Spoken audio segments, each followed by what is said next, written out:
Hey, welcome to the newest episode of the Articulate Ox podcast. I am your host, Soma79. We do this in one take, even when I stumble.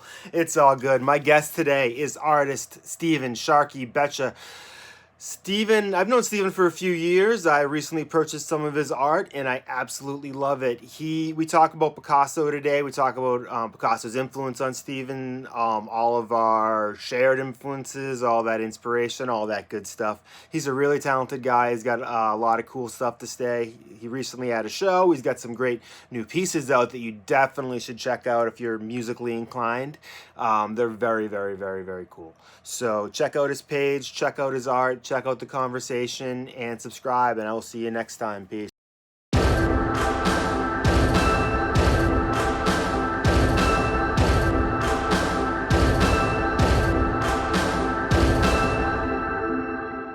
Hey, welcome to the Articulate Ox podcast with my guest today, Steven Sharky Beccia. How you doing?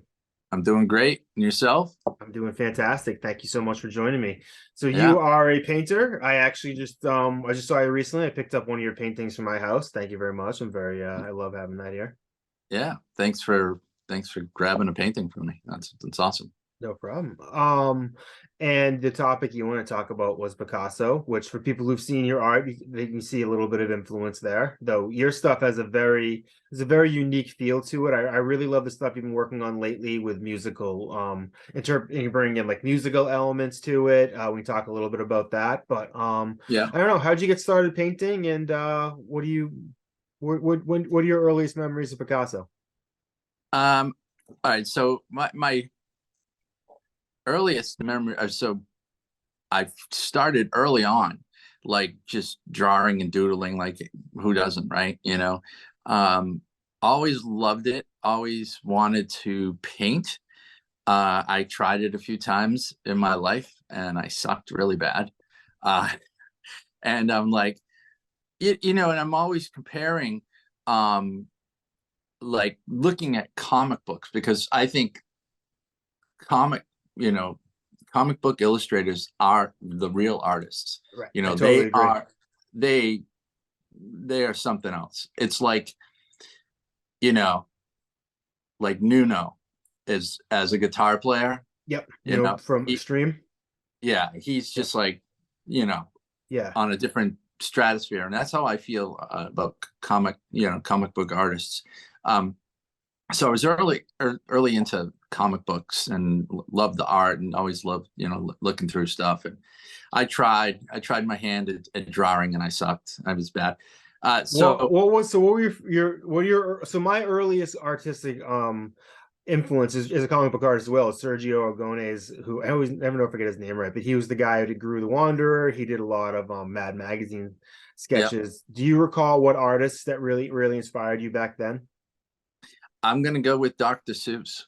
I loved Dr. Seuss, and strangely enough, Van Gogh, as a real artist. Van Gogh is. I just was drawn to his stuff like early on as a kid, and it was just one of those things that I didn't realize until later that it was Van Gogh.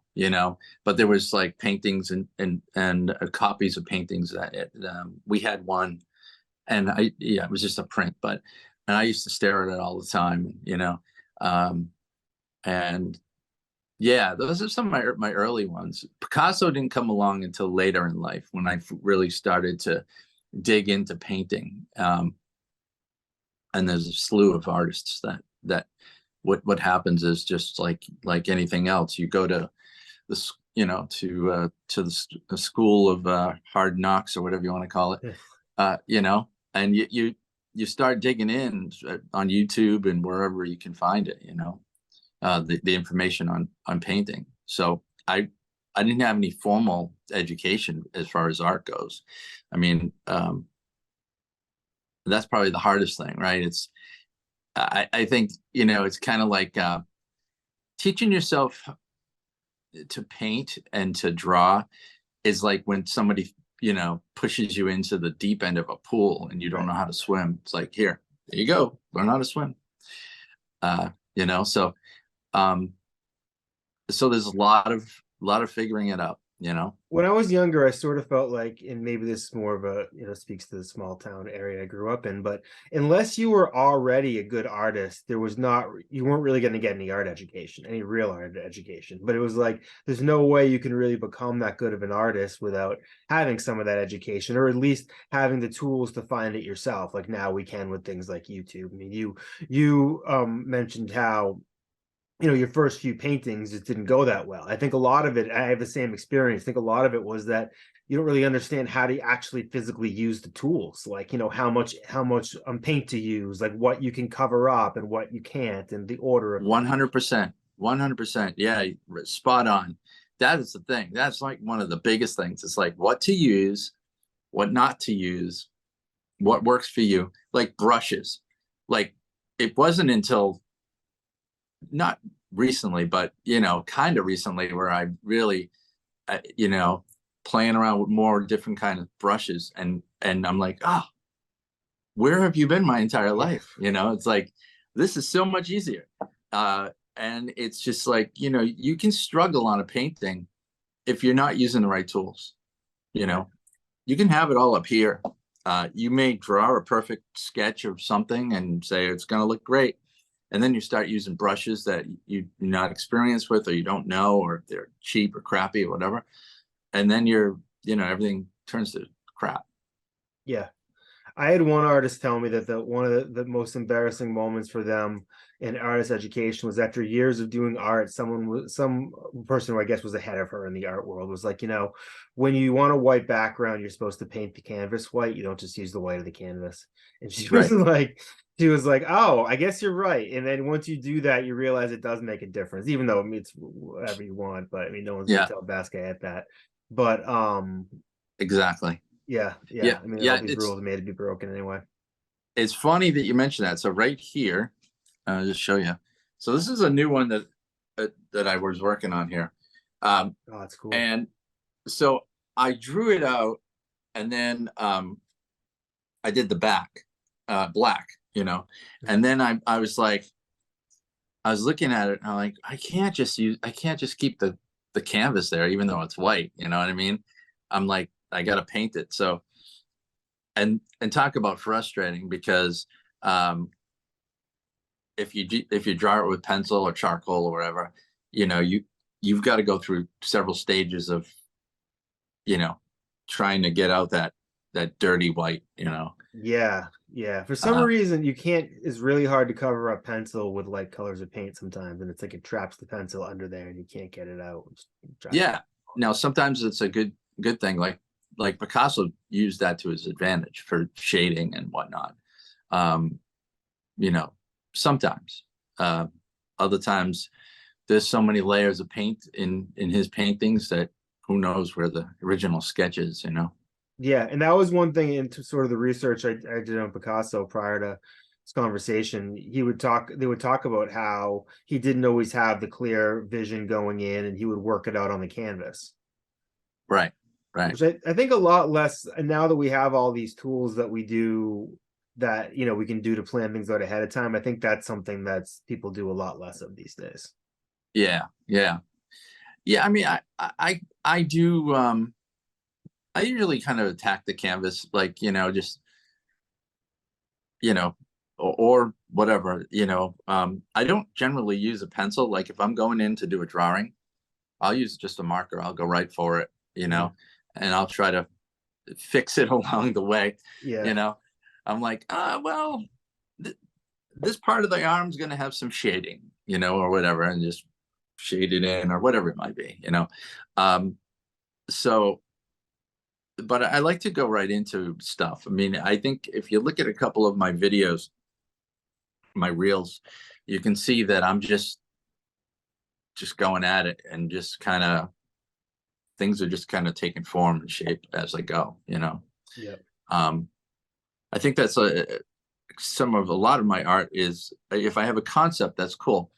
If I don't have an idea of what I'm going to do, I just start going at it, and it's like making something out of nothing, which is kind of fun to do, and sometimes it can be frustrating. Sometimes you might, you got to get through the ugly stage of the painting before you can get to the good stuff, you know.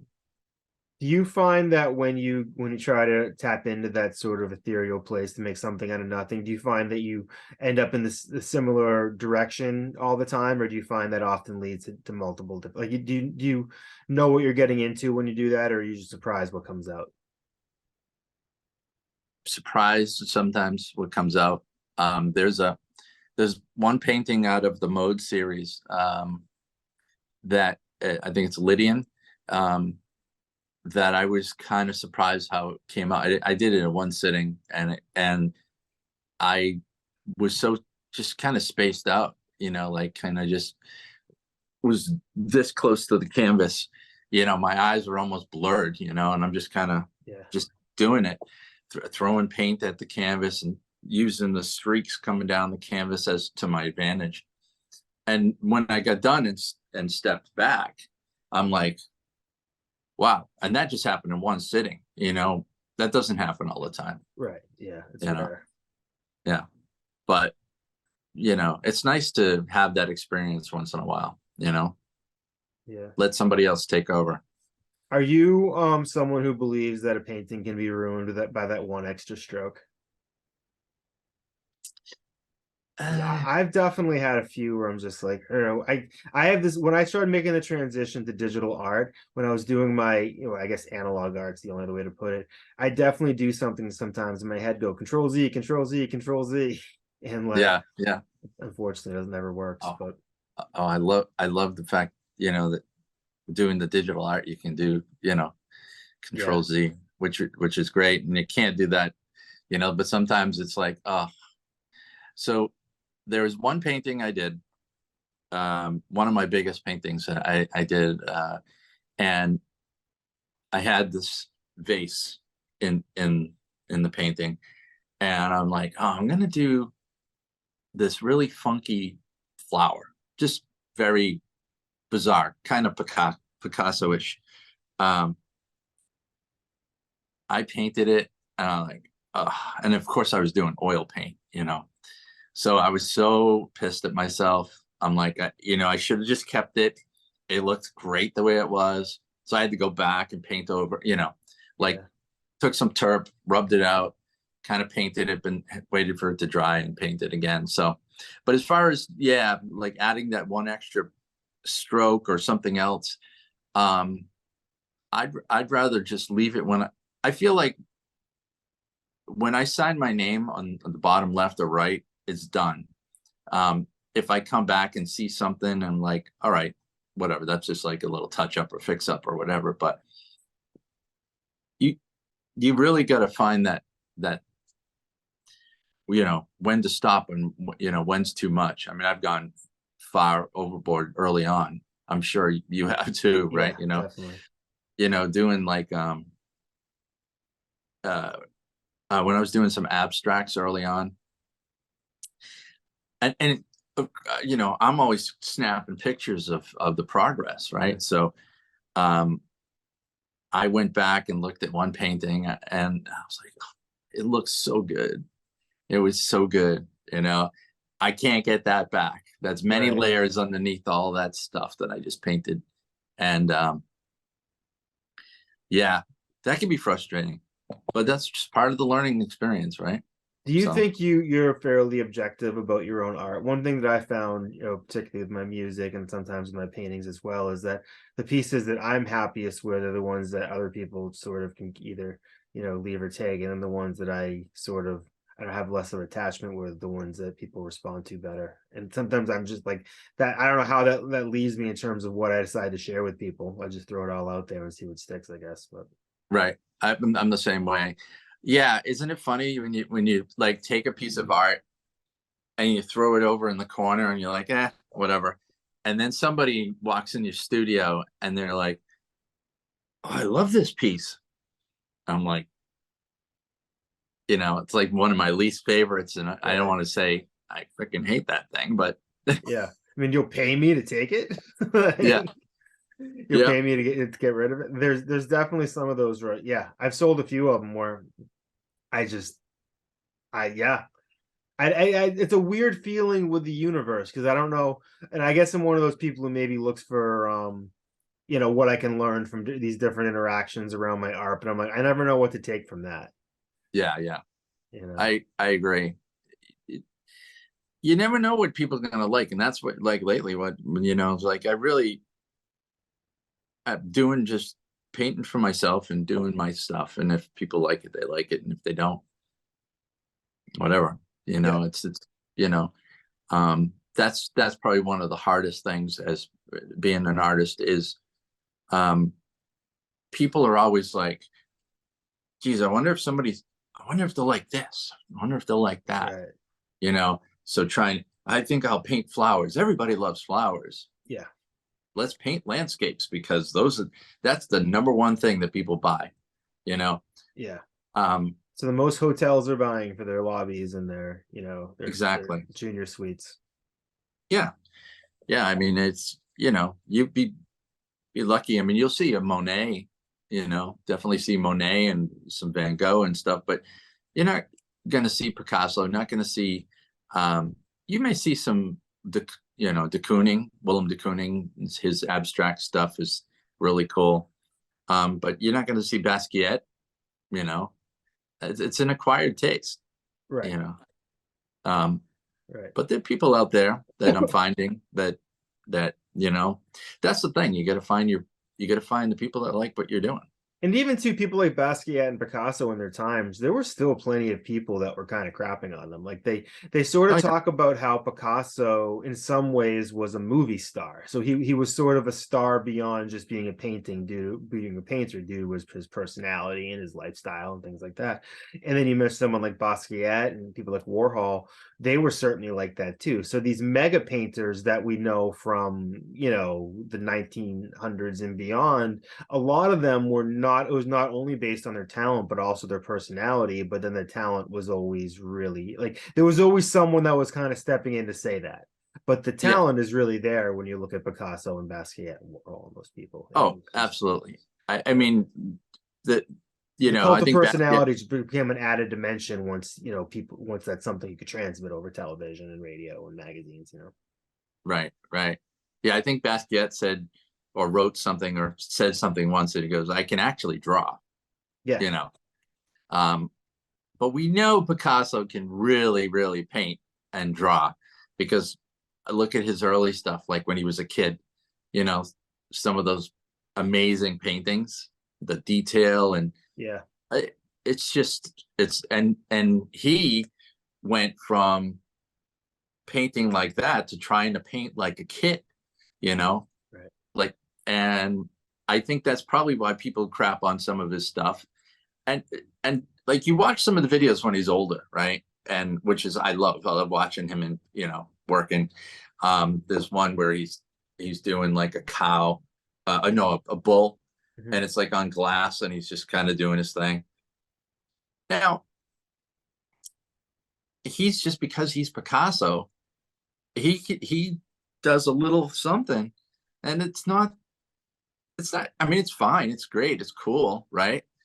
Right, But think about it, it's Picasso doing it, right. now if this So it was adds some, meaning behind it. It's right, just the fact that it's like there's almost a point where I was thinking about this earlier. If you're really a movie star, like that real like movie star, like someone, your role is almost to be someone else's muse because you're channeling someone else's art through you. Like you're almost the empty vessel that the director is going to do someone with. Like Keanu Reeves on his own is just he's the muse, and then someone's going to use him to turn him into John Wick or something. And at a right, certain degree, when the artist, like the painter, becomes the rock star, there's a bit of that as well, where just the fact that it's not what comes out of the brush, but who's holding it impacts the way that you see it, I think. If right, that makes right. some sense. Yeah, absolutely, certainly. Yeah, you know it, I think it has a lot to do with personality. I mean, um you look at some of the famous artists that actually did well for themselves while they were alive, and they had a real unique character to themselves, and they Right. were they were forward, um you know yeah, like a movie star, I guess you could say. Yeah, Picasso being one of them. Yeah, He had success in his lifetime, and Warhol as well. And Warhol. Basquiat, unfortunately, Yeah, that yeah, potentially led to his demise. But right, right. you know. Yeah. Um, and it's not a lie. I mean, if you think about it now, like I always think about like, all right, well, who's that front runner right now? Right, You it's know? sort of Banksy Well, or Shepard Fairey. Those are the names that come to mind. But and I'm sure you can think of some others too. But I always go back to Banksy, as being the one. But he is. Yeah, I was gonna say George Condo, but yes, good he point. he's fantastic. Cause like, I mean, he's just, definitely inspired by Picasso as well. Um, and I think he took that and went. Um, he used a little bit of the Basquiat design of being kind of crazy, sloppy-ish, Mhm. but his draftsmanship and the stuff that he does is amazing. But he doesn't have that persona, like a movie star. So he's kind of under the radar, you know. Right. Yeah. Um, Banksy, well, we don't even know who the heck he is, right? Well, some Right. people do, but you know, It's funny with him. It's like one of the things that makes him so special is that in a world where there are really no secrets anymore, he is the ultimate secret. It's like in that yeah, sort of makes it sort of the own art. I mentioned this on a different episode. I was in Amsterdam a bunch of years ago, and I almost bought a Banksy print, and I started going through all the things it would involve and getting it home and stuff like that. Then I was like, in the end, I'm like, I've looked it up now, and it has gone up in value, so it would have been a decent investment. But I'm like, well, yeah, what if we find out that Banksy's really just like a division of Amazon or something, and like the art just plummets in value? Which then yeah, I'm just sort of like, well, maybe. And then as an artist myself, I'm like, maybe I should. Banksy's message. Banksy's not supposed to be about making money off of them, and I'm like, right, maybe this isn't the right investment for me. So right. I was on Yeah, I Buster mean, at the time, so his his thing is he designs the templates, and he sends guys out to paint. right, He doesn't do it himself. right, As right. far as as far as I know, I went to the Banksy exhibit, and that's kind of what I learned from there. The one in Boston. Yeah, I think that's a traveling one that was similar to one of the ones that I saw because it's been moving around. I had a friend who worked at it, and yeah. did you enjoy it? It was okay. It wasn't like it wasn't like the Basquiat exhibit.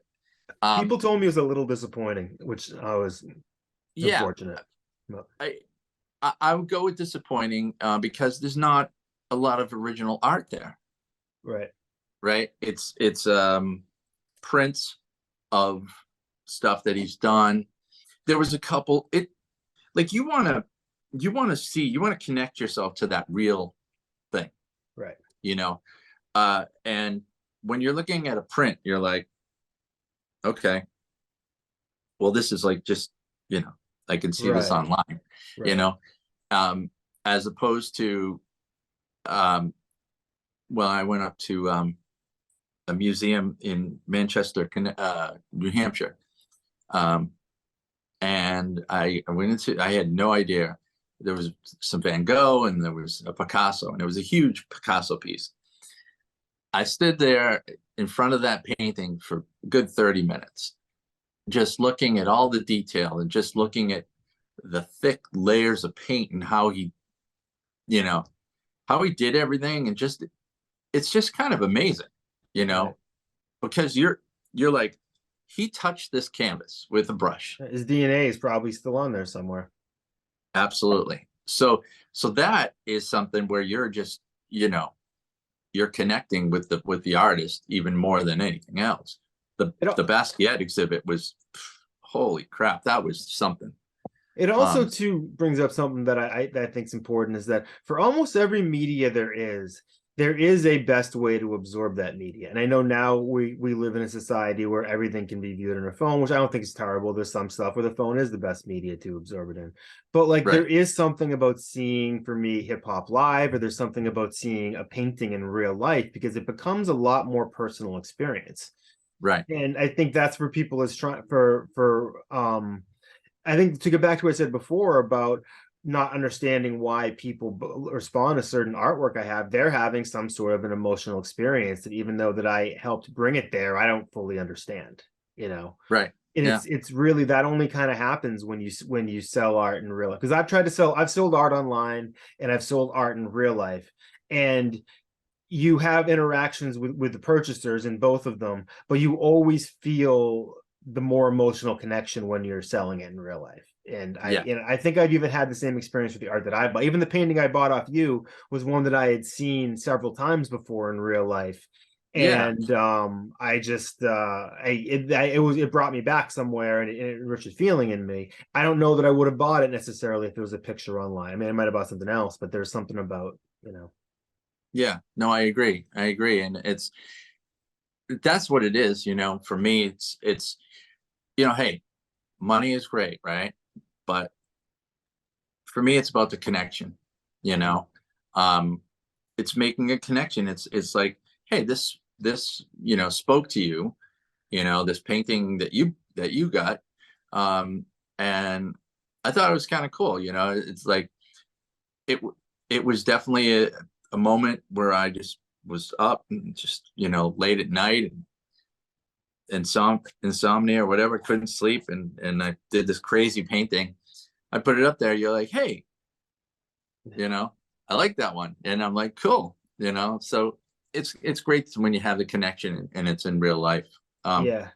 The shattering teeth image, I remember that. And like televisions for me are a big that's an image that I come back to a lot in my art. Like on my first album I put out, when you pull up the CD, there's a picture of a small television with a test pattern scene of me trying to like get out of it. So it's like Yeah, there's always been a lot of imagery of that, what I'm working on now. So I really respond a lot to that. Like I don't know. yeah, It's hanging in our living room now. that's cool. That's cool. Yeah, TVs, man. I don't. uh, you always see that in a museum or art shows. People always like broken TVs, just or TVs that are got Yeah.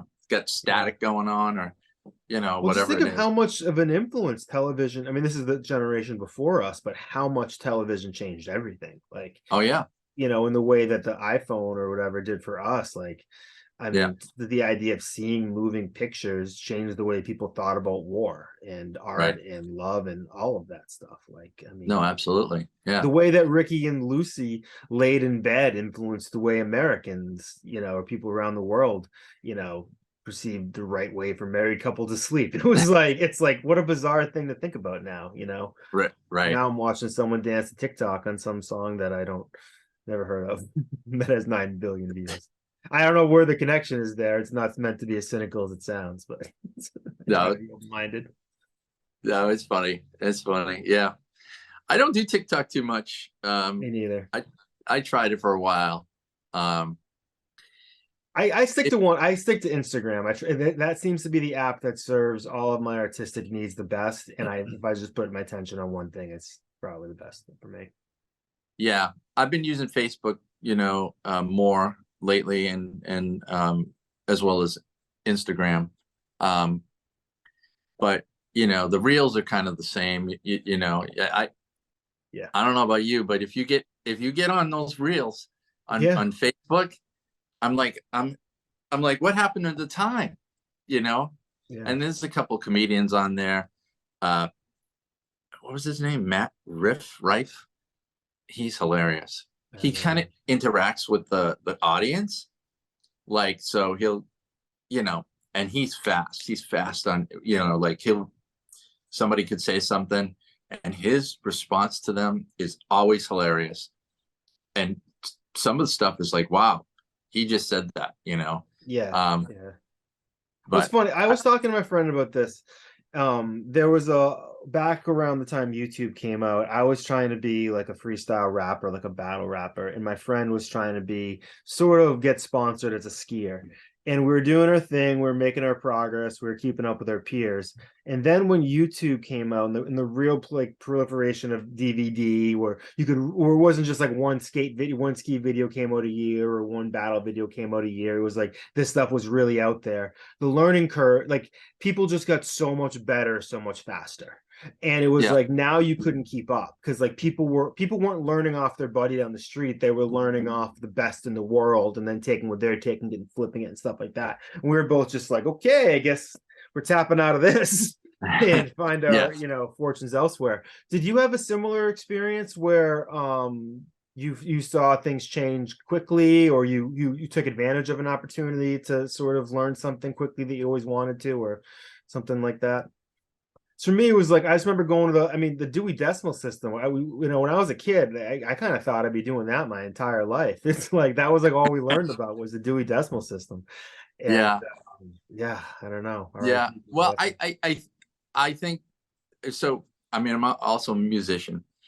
Um, so one of the biggest things, the advantage where now is if I want to learn a tune, you know, I can sit there and pick it out, like I used to, or I can go online and there's plenty of bass players, sitting there doing their thing, and the tabs and the whole everything written out for you, nice close-ups, Yeah. uh, you know, um, and if you're learning a Beatles tune, there's a guy that plays the Hofner bass, and if you're Yeah.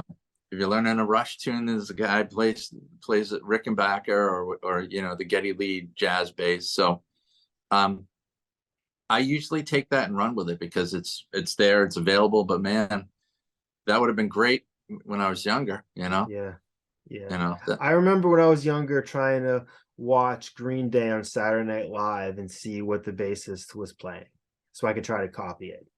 oh yeah, It was like that was, and it was like you have a VCR and we're trying to pause that. It's going to be blurry. And that's what how desperate I was. It was like that in like Guitar World magazine and like right, like the tab yeah, inserts and stuff. It's and then like I've tried to avoid being one of those people who's like, oh, you don't know how easy you have it now. It's like all it does is give you it gives you like a higher plane to start on. You still have to add your own spin to something after it, and you still have to, which is kind of the way I think about AI art. I'm not one of those people who's tremendously feels threatened by AI art. I think it's something that can be kind of cool, but is always going to kind of be in its own lane. yeah, You yeah, know, yeah, absolutely. I mean, um, yeah, I just recently been hearing about this AI art stuff, and which is kind of crazy. And the NFTs is the other thing. yeah, that seems like it's already gone. It's just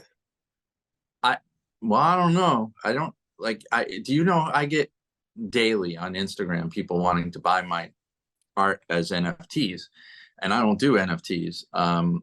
Like I'm like, should I do some, for the heck of it and see what happens? And but I feel like the minute I start doing NFTs, right? yeah. No one's gonna buy them. Well, I think some of those things are kind of scams. That's I my understanding of it. Yeah. Yeah, yeah. There's so many scams, and that's exactly why I'm like, well, I Yeah. know, you know, it's always, hey, how are you doing? I love your art, and I want to say, Yeah. what do you want? Right, Or, right. Like or which one in particular? Tell me the story here. yeah, Tell me something that's not written by a robot. right.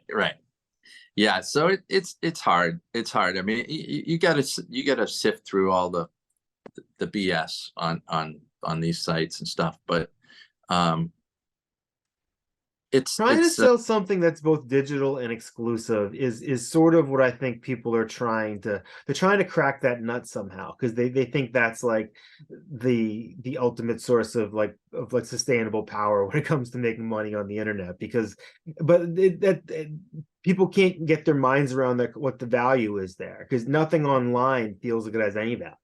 So no, now to try to pick one thing out and say, well, this is special because of this, but this other one's also special because of this. This other one's special because of this. You're just like, we know you can make infinite numbers of yeah, it. right, right. It's sort of why with the Spotify, where people sometimes will complain about, well, Spotify doesn't pay out as much, which they probably don't. I'm sure they do tons of business transactions to make themselves look like they have less money, blah blah blah, so to pay less.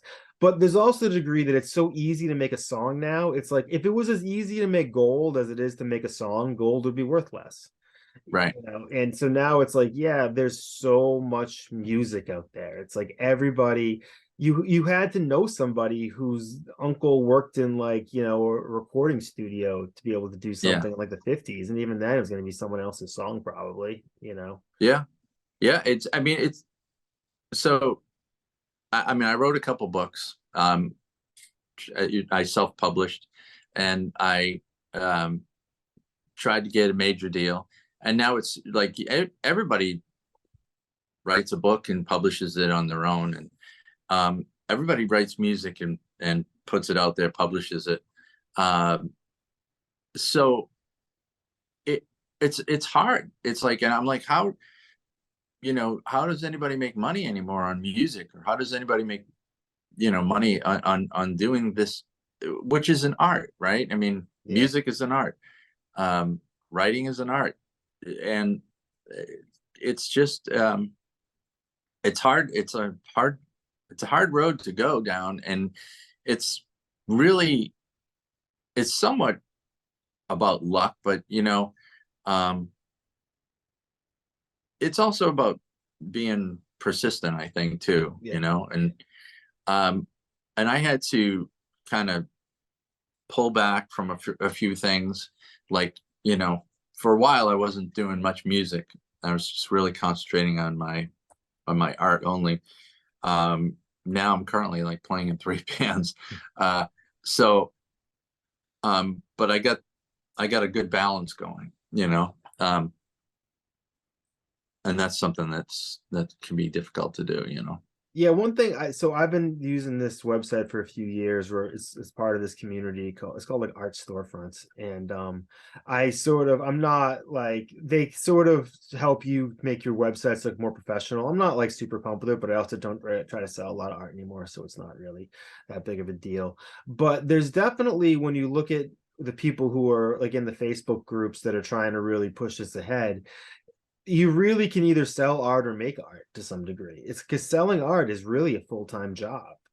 It really And is. and it also, they really push that you need to have your own niche, and it's like, okay, you're going to be the person who paints octopuses, and you're going to be the person who paints, and it's like, it ends up being, let's see if we can make, I know you don't want to do that daily grind of a job you're doing, you'd rather be an artist, but we're going to take you one better. We're going to give you a daily grind of a job as an artist. So we're going to give you like, it's like Homer Simpson. It's like seeing Sent to Hell. It's like, oh, you like donuts, we're going to give you all the donuts. and Yeah. and then you're just like, because Yeah. I had to stop taking on commissions because I was sick of drawing people's babies and their recently deceased pets. And you're just like, it Yeah. just became something, you're like, this isn't really, it was fun. It was fun when I was in the beginning, but Right. then the charm of it wore off. Yeah. Yeah, absolutely. Yeah. There's definitely Yeah. that conflict between the things we all love to get paid for, making for those songs that we make up while we're in the shower. It's like, if I got paid for those, I'd be a zillionaire. Right. Yeah, absolutely. Yeah. Yeah. It's I think what you kind of was saying something that really kind of reminded me of, like, what's the hardest part about being an artist? And it's not, for me, it's not about creating the art. It's the marketing. It's the Yeah. grind. It's the hustling. It's the finding, a gallery or a place um to display your art. And you know that that can be a hard thing. I mean, um having a studio is cool. Having open studios is cool. People coming in, um, you know, and people come in and look at your art, and they shake their heads or they say whatever. I I get the, oh, Picasso. I always get the Yeah. Picasso thing, and I don't know how to feel about that sometimes. Right. Sometimes I'm like, I want it to be me. It's Right. it's me. I mean, it's just like anything else. This is how I look at it.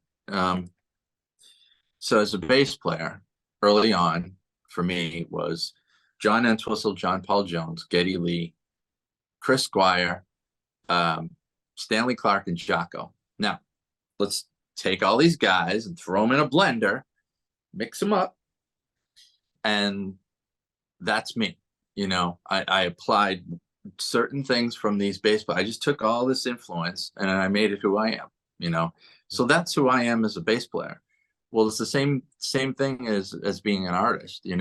Like I love Van Gogh, Willem de Kooning, Basquiat, and Picasso almost equally. I mean, Picasso is kind of like, I think for me, he's my main influence, just because I like how he went through different phases and he didn't Right. paint all the same thing. And that's the other thing you get shit for sometimes is people like, oh, they're looking around my studio, they're like, all the same artists paint this? Like, yeah, I did, Yeah. All right. So this is a little abstract and but yeah, same artists do it. I mean, why not? I mean, That's what's tricky about both music and art, where it's like, well, you get attention doing one thing. Do people want to see you keep doing the same thing, or do they want to see what you're going to grow into? And you never know how people are going to respond. It's really hard to try to predict response. right. I mean, let's jump back to Extreme for a minute. So they do More Than Words, huge hit, right? I mean, it's everywhere. Elevators, Still hear it to this day. still here to this day, right? And then so people go to see them live in concert, and then like here comes Get the Funk Out, and Right. or whatever it may be, and it's like, wait, this is the same band, you know, Right. Right. you know. It I was thought, like when back in the day, like Bobcat Goldthwait would do stand up, and people thought he was going to be Sweet Chuck from Police Academy. right, Like they didn't they thought they were just going to go see or like Andy Kaufman, people who thought he was going to be this character from Taxi. And it's like it's a weird thing where like you don't really understand if they really stopped and thought about it, why would they have that expectation? But a lot of people do sort of have this weird preconceived notion of what something's going to be. right, That's way off. yeah, exactly, Yeah, it's the yeah, thing about you mentioned about people kind of saying the Picasso thing. It made me think of when I started off rapping, it was like people like, oh yeah, you sound like Eminem, and for me, it's like, okay, well, that tells me you know what rap is, but you don't know much about it because it's not a very like it acknowledges that you're aware that what rap is and that you know a rapper. But like, and it's like Picasso. When I say about Picasso and you, that's sort of the same thing. It was like, okay, so this is the one point that you and I can connect on, but you probably don't know much more than that. And that's right, sort of the way I interpret that, where it's like, okay, well, you've made an attempt to connect, and it's like that conversation probably couldn't last another 2 minutes because they probably don't have 2 minutes more worth of art talk in them, for better. right. And you're right, because most of the time that's it. And I'm like, yeah, he's an influence of mine. Yeah, Yeah, cool, and and they move on. Well, it's funny because I just remember from like when I was in like middle school and stuff, they'd have art class and they'd separate us all into different tables, and it would be like the tables would be like Da Vinci and Picasso and Van Gogh and like Monet and then like maybe one other Renaissance person. It was like Winslow Homer, and it was like that was like the only artist we pretty much knew existed between the ages of like kindergarten and like in like sixth grade. And it's like, oh, Picasso is the only one that feels like it might have been even close to our lifetime, and the other ones feel like they might as well have been a zillion years old. Right, exactly. Yeah. Uh, Yeah, I mean, there's so many great artists, and until you start digging in, even to this date, like if I'm watching something, this is a cool thing is when you're watching a movie, and uh, I'm always looking in the backgrounds at the walls, yeah. And the artwork, and I'm like, all right, pause, take a picture, go into Google, and then you hit the little thing Yeah. and it will find that piece of art, and you're like, find the artist. Yeah. I did a replica of the painting that Fraser Crane has in the back of his apartment in the show Frasier, and I have it hanging in my house because I did the Yeah, same thing. Yeah, because I love that painting so much, and Frasier yeah, is my favorite shows. that is pretty awesome. Yeah. Some of my favorite abstract paintings are from Evelyn's house in Two and a Half Men. The art in her apartment is awesome. It's just, it's so cool, you know. And I tried a couple times to replicate one of them. Just got some great drips and great colors, and but like pretty much a lot of abstract art, right? You can't 100% recreate certain abstracts, Right. to the T. Essentially due to like chaos theory, for lack Right. of a better term. Yeah. Now, I mean, if you wanted to pick somebody that you could do like an abstract, would be like Rothko. Right. You know, his stuff. Are you familiar with him at all, or? Yeah, a little bit. Yeah. So one interesting thing that he wanted people to look at his art and have emotion and cry, and he thought, by the multiple layers and the way he did this, it represented, I mean, it was very, minimalist, right? But I mean, it's still, you look at it and it's like, all right, this is all blue paint, and a lot of people will sit there and just look at the art and they're like, okay, this whole thing is sold for $80 million, Right. and it's all blue. It's just a blue canvas. But there's more to it if you really kind of look at it. So, I think you got to be, you got to be a lover of art to appreciate what someone's trying to do, and really sit there with a piece of art sometimes and just say, okay, how do I relate to this? What's going on here? Why did he just paint this blue? And a lot of people don't. They'll just kind of look at something and, well, it doesn't look like Mickey Mouse. Let me move on. Right, because so many people who consider themselves, serious artists, not just like a pretentious way, but take their own art seriously. What they're doing is inevitably a response to what has recently been popular in art. So, so much of like, there was a time in the 70s where there was a lot more of the art that was just, one side of the canvas is one color and one in the other. And it's like, that isn't, yes, you could do that now, but it doesn't mean the same as it meant when they did it then. Right. Exactly. That's something to keep in mind when evaluating a piece of artwork, is the time it was made and why, where that artist probably was and what they were responding to. Yeah. And that's why you don't see many people doing Jackson Pollock stuff. I mean, that was his thing, and it was really cool. I have one painting hanging in my living room that I did. It's my tribute to him, and that was enough for me to do. I don't. I need to do a million of those to, but it's fun. It's fun to experiment with different artists, because now you see, there's a lot of cool videos on Instagram of people that do other ways of pouring paint that are really cool, that are they're even, just even the art of showing how you make them is very it's the way the colors blend with each other, and there's ways that has evolved where it's like, it's not just the rawness of it anymore. There's a way to put control over it where you're doing something similar but taking it to a next level. Right. Yeah, like the way they pour it in a cup, the different levels, and then like kind of pull it up, and then how it expands using the hair dryer. There's a whole bunch of stuff. It's kind of cool. Not my thing, but it's kind of cool. Right.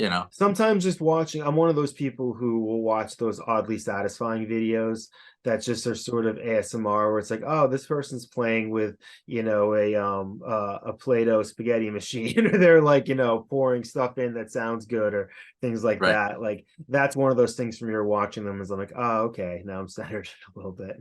Look at those colors swirl. I can deal with real life. Looks like you got a visitor over there. Yeah, I guess so. I actually always look over the wrong shoulder. That's maybe. That's maybe Ah, coming in to hang out. What's up, buddy? Yeah, she's nice. crazy. Yep. So you mentioned a little bit about music. What are these bands that you're doing now, that you're in now? What are your So, aspirations there? um, so right now I'm just playing on Monday nights. I'm doing this original heavy thing with some of my some friends that I've known for a long time. And it's cool stuff. It's fun. There's not a lot of pressure. It's right, the practice room's right up the road. Good friends. Um, it's heavier stuff than I'm used to playing, but I like it. Um, and then I just recently joined up with this the Jennifer Teft band, which she's got a good following. So that's kind of like I don't really know how to describe the style, indie rock, cool. It's really cool stuff. Um, and then my son's band, Truman, he's going to be turning 21 in a couple of weeks. He's like, Dad, I need a bass player. Yeah. Okay. So, we just recorded an album, and it's in the mix process right now. That's awesome. Um, yeah, I love it. It's great to be playing with, a carbon copy of myself, Yeah. and, uh, yeah. So it keeps me busy. I mean, besides the art, it's fun. It's just another creative outlet, that I love. I love playing bass. I love singing. Um, Yeah. so Did you on the project you did with your son, did he do most of songwriting or did you contribute to that as well? no, he did all the songwriting. Yeah. Yeah. He's a great songwriter. Um, he's really good. He's got a thing, like I wrote songs back in the day, and, some of them were okay, Yeah. you know, but Well, that's a no. topic that comes up on here a lot. Is I found that different artists have different relationships to their old work. I'm somebody who I still have pretty much every notebook I ever scribbled in, and sometimes I'll pull them out and I'll find stuff that it's an idea that I wasn't ready for then, but I am now. And then I have other people that I've offered decent opportunities to in order to get them more exposure. If I could use something that they participated on back in the day, and they're like, "Nah, I don't like that." I'm just like, trust me, it's great. And I just find that people have different relationships with their old stuff. How do you feel about your older work? Well, it's funny because my old guitar player last week just sent me some stuff. He found some tapes of our band from 90s, and sent it, and I was listening to it, and some of it's okay, some of it's great. Like you can feel that hunger, Yeah. that eye of the tiger, or whatever you want to call it. We were hungry, we wanted it, we wanted to make it, and you could hear that in the playing. Now, as far as the songwriting, um some of the songs were kind of hokey, and like Yeah. you know but I mean, I can do the same thing. I can go back. I can go in this. I got a room over here with tons of art that I don't want to get rid of it. Some of it I painted over um, during the pandemic because I didn't, wasn't Yeah. going to stores. I needed something to paint on, so I'm like, oh, I don't like this. Let me paint over there. You Yeah. know, but it's. I think it's good to look back, and sometimes you look back and you're like, hey, that was really cool. I like where I was going with this, Mhm. you know and now that you have more experience, you can be inspired by yourself, Right. even though it's bad. You can say, well, all right, I'm going to do better. I'm going to do this thing, whatever it is, and kind of expand on it. Right. And it's also something that maybe you didn't know how to fix it then, but you know how to fix it now. Yeah. Yeah. Yeah, like use better canvases, use better brushes, Right. use better Right. paint. Yeah. I, I was telling this kid, I recently had this kid from Emerson College, as professor said, go out there and find an artist. And, he told the class, find an artist from local artist and interview them. It's like 10 questions, whatever it was. And, and I was just like, yeah, you just don't, if there's one thing I could tell artists starting off is don't buy the cheap shit, Yeah. save up the money, buy a good canvas, buy good paint, buy good brushes. Don't buy Michael's canvases. They warp. And I mean, I got tons of Michael's stuff that I bought, and I haven't bought a Michael's canvas in quite some time. Because they, I don't know, they're just not, they're okay. Yeah, they definitely warp. Yeah. I mean, I see a lot of artists that use them still. Or at least don't buy their cheapest ones. It's right. like there's definitely definitely grades. You get what you pay for when it comes to a canvas. Though I would say in general, canvases they can be really expensive. They are. And that's why I started, lately I've been just painting on raw canvas. I did a little bit of that too. Yeah. Yeah. And then you just roll it up. It's easier for storing. And then if somebody likes it, you can have it stretched, have it framed, whatever you want to do, Yep. So that makes more sense. I mean, if I knew that, I probably wouldn't have one entire room filled with paintings. I know. I'm trying to figure out what to do with mine too. Because I have most of mine in the basement. I've promised myself I kind of stopped doing a lot of canvases, but I have some that I might go over, and I don't know. It's like it's like I probably could sell some, but this process of selling art to me is just tiresome and just not the way I want to spend my time. So I might just give some away. I don't know. Figure it out. So yeah, but that's the thing, right? Just give it away, donate it to charities, hospitals, or whatever. Yeah. Bring up a good point there, because if you have a new painting, right? This is what I experience. So if I have a new painting, I'm going to be charging X amount of money, and I feel good about asking for that price because I put a lot of hard work into it. I feel confident as a painter. I feel that this is quality, not like my older paintings, right. Where it was more experimental. And so I could take an old painting, same size as a new painting, and I feel embarrassed asking, to pay $1,000 for one of these old ones. Right. But at the same time, I don't want to go and say, here you go, it's $120, Right. whatever it is, but this one is $1,000, like, so right. you can't But really do you that. could also argue it this way: is the person who made the old one doesn't exist anymore. So while Yeah. there could be more of the new ones made, because I just made them, that person's, 20 years ago, they're not here anymore. Like, Right. there's always some philosophical way that you could argue that one is more valuable than the other, I guess. I don't know. Yeah. Pricing in Right. art is so wild. Yeah.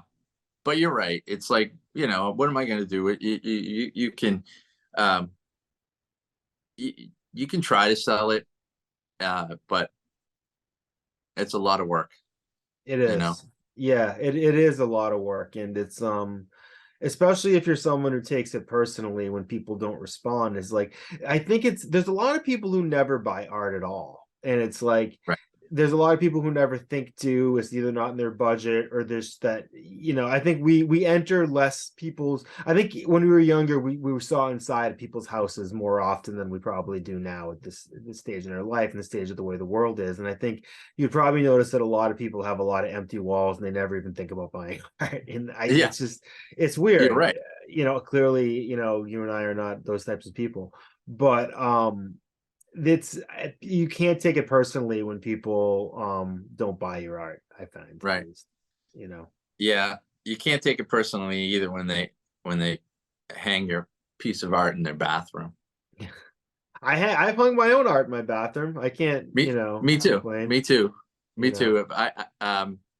I have a friend of mine who bought a painting and he put it in his bathroom, and I'm like, hey, good, you can take a look at it when you're taking Yeah. a dump, you know. I have an original cell from Garfield and Friends in my bathroom. That's what I've had in my bathroom for years, is of Odie and Garfield, like just Oh, looking off in the distance. that's cool. Yeah. I think Garfield is probably the first artistic, like first thing that I ever really captured my imagination when it came to art. And I was like Yeah. infatuated with it as a kid. Yeah. Now that you mention it, kind of going back to one of your original questions, I think actually, for me, drawing, you just kind of hit a memory, uh, was the Peanuts. You know, Yep. I trying to draw like Charlie Brown and Snoopy. I have, if I, oh, where is it? Oh, I have it somewhere. I drew Snoopy so many times because there was a certain way of just doing his, Yep. I and was that I way with went, Garfield. Yep. yeah. So I have a I lot of, think because it seemed obtainable. Like you could look at Charlie Brown and see there's only a few lines there. So it's like, I mean, then you look at something like right. the Mona Lisa, you don't even understand how to process things like gradients and things like the emotion, but Yeah, you can look at that and go, okay, it's just a matter of getting the lines in the right shape. Because when it's something that iconic, every little inch of it counts, every little, right. little piece of the line. Everything, if you really come down, when you really come down to it, though, everything is all about shapes, um, lines and shapes, Yep. and you know, um, people say that they can't draw. It's like, well, yeah, you can. Right. You know, you just gotta Well, it's funny. practice that. So I had that debate with someone because I'm one of those people who's like, well, anybody can learn how to draw now, and I do sort of believe that, but I don't believe that anybody can learn how to sing. Because I mean, I've tried and failed, but maybe that is true, and I don't know, because I feel like I couldn't learn how to sing despite my best efforts, taking lessons and things like that. But I feel like anybody can learn how to draw. What do you think? As somebody who does both.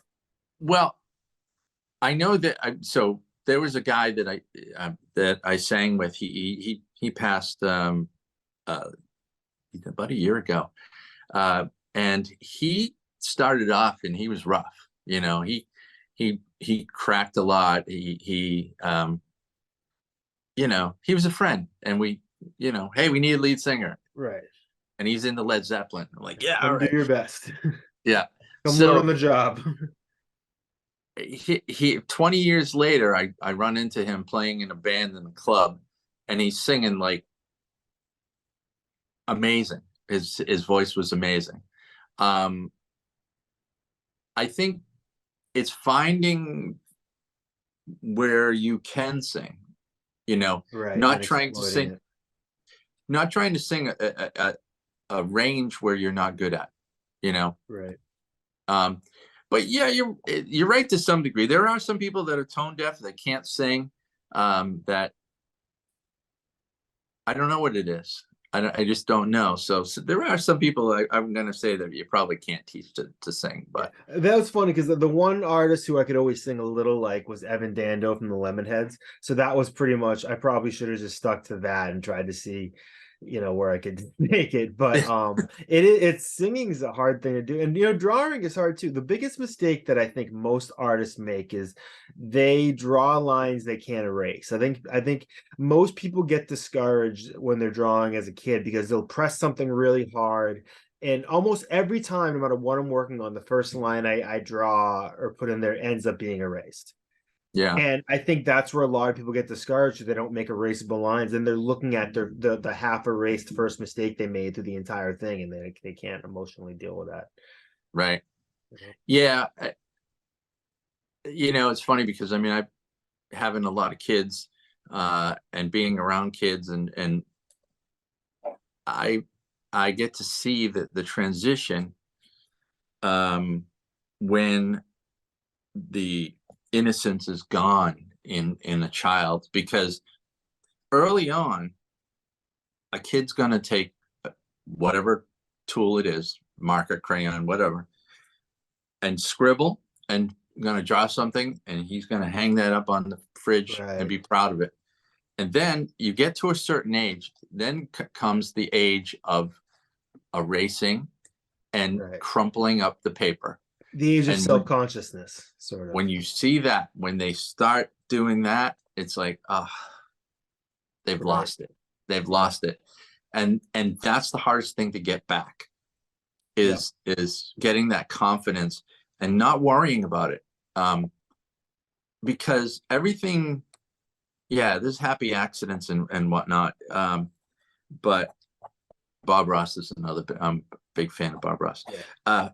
But there's a point where you can fix it, you know, and you just have to stick with it long enough. And that's the hard part is getting in on a painting, on a drawing, and getting through that ugly phase and just pushing through, knowing that I'm going to work this out some way or one way or another, you know. And most of the times it comes out right. Like the painting I just showed you here, this one. So I had it done, and this eye was up here, the nose was higher, and I didn't like the way she looked, you know. And I was like, crap. And it was like kind of done. I'm like, well, just get out the white paint, probably about 4 coats of white paint, and I redid the face till I liked it. So it can be done. You just got to stick with it, and just, you know, if you don't like something, fix it and do your best to fix it. It's just, you know, it's a game, right? With your head. It's like, oh, geez, you know, sometimes people get frustrated. They lose their confidence, or they're like, oh, you know, this sucks, or you know, whatever. Yeah. You definitely see people get stuck inside their own head a lot. And one thing I see that a lot of that younger artists tend to do, or at least when I was younger, I'd see other artists do, is that they would say you have someone who's only really done like 10 serious drawings, 10 serious pieces. They hold one of them really up on a pedestal, and then they're not satisfied when their other work doesn't meet up to it. They don't get that it's not like this like linear path. That like you're gonna do stuff that you love, and then stuff that you hate, and then something you hate that other people love, and something you love that other people hate. And it's like people just want to see this linear path, like you're going to the gym and just putting on like a little more muscle every day, and that's not the way it works for an artist. Right. Yeah, good point. And as a matter of fact, I got myself caught up in some of that. I had made a painting, probably one of my favorites. It's called Impressions. It's currently hanging in Boston, at a place called Cornish Pasty Company in the Back Bay. And so I got about 8 paintings in there, but I put one of my favorite paintings in there. And when I painted that, when I got done painting it, my very next painting sucked. Yeah. And I'm like, now I'm holding myself like to this certain level, like, right. You want to go over the last thing you did. You want to do better every time. And you got to, and like you said, you got to realize it's not going to always be that way, you know? Right. Let's quickly talk about the Beatles for 1 second. Yeah. Listen to their albums. Listen to any album. You can hear them working out songs that are going to be hits, and then there's that one hit song on the album, or 2 or 3 maybe. Right. But there's a whole bunch of clunkers on those albums. Right. You know, they're not all great. Right. Even like Stephen King, you'll see him like sort of rehash an idea until it finally becomes the best version of it. Yeah, exactly. And then screw up an ending. Yeah. Of the book. Yeah. Of which he's done so many times. Yes. So many times. I love Stephen King. My favorite author. His book on writing is excellent. That's one of the best books he's ever written, is the one on how to write. You're exactly right. I actually love he's got books on tape. Yeah. And he reads that book, and just him talking about the accident. Yeah. And yeah, you're right. That's like one of my favorites. I got that, sitting in my living room. So if I ever want to reference something, I love it. I couldn't handle the ending of The Stand, the book. I felt cheated out of a lot of hours of my life. Yeah, and it. Yeah, I haven't read it. Yeah, that I was like, but I think he even says it himself. It's like, you have a great idea. Now, I think that's the same for a lot of movies, a lot of TV shows, right? You got a great idea, you're running with it, and then it's like, oh, how do we finish this thing? Yeah. And a lot of things, the movies and TV show, they've already started spending the money before they have the ending, and then it becomes, how do we finish this fast? Yeah. No. Yeah, and then you're disappointed, like, if you watched Lost, right, the ending of that, and you're like, what a great show, and the ending wasn't exactly the best. Well, the other thing too with that is, like, so Lost, probably, I didn't really watch Lost, but I have an understanding of what it is, and I like, is it Damien Lindelof? Was he the guy who did it? I think he was behind Law. I don't know. No, that was J.J. Abrams. Okay. So but like, so that's an idea that starts like on a page one day when there's no money, there's no script, there's no anything, and it's just an idea. And the odds of that turning into something that's going to be a worldwide phenomenon that goes on for 10 seasons, like, the idea, like, you wouldn't even think through the ending, because the odds of getting to that ending at the point where you started are astronomically small. So like, it's almost impossible to stick that sort of ending, especially when, like, you don't really have control over when it's going to end. Like, you see a lot of people who leave their own shows because they can't end when they wanted to, and it's like there's advertising dollars being sold. It's like, it's a miracle. A lot of things that are good that are in popular culture, it's sort of like, I use this analogy when it comes to skiing, that I don't ski, but the few times that I have, once I get on skis, it's a whole different ballgame, because in my head about being on skis, and then it's like I fall over instantly, and it's a miracle you can keep something good going for 10 years. And again, I'm still pissed at the way Game of Thrones ended. So what do I know? Yeah, that was another one. There's many, that, and you're just like, oh, but you're right. Like, I love The Walking Dead. I followed that all the way to the end. And it was okay. The ending wasn't terrible. But the thing about it is, I think Kirkman was like, he said it many times, I didn't even think we're going to get past the pilot, Right. But the pilot was fantastic. That was a great show. Yeah. That's the only episode I've ever seen of The Walking Dead. I haven't. Oh, really? No, there's so much stuff I haven't seen. I'm just behind. I watch more comedies too. I try to stay away from heavy stuff, but I don't know. I'll probably check it out at some point. I've read some of the comics. The comics are great, so I know the stories. Yeah, the comics. Yeah, comics are fantastic.